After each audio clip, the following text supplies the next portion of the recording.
Hello, nama saya Sam Japala. Saya adalah pemilik dan pengendali MR CNC.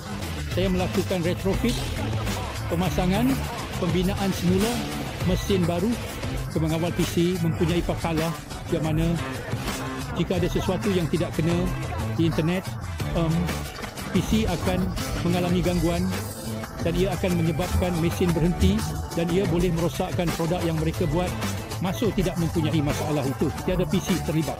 Ia hanya berfungsi. Dan saya suka mengatakan ini tetapi ia mudah untuk disediakan. Ia menyebabkan banyak masa.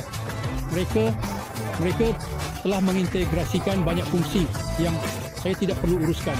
Mereka hanya menjadikannya mudah. Saya biar mendapat banyak panggilan dengan isu. Yang kerana saya mendapati diri saya menelefon pelanggan saya dan berkata, bagaimana keadaan anda? Ada sebarang masalah? Kerana memang tiada. Ini sahaja berfungsi.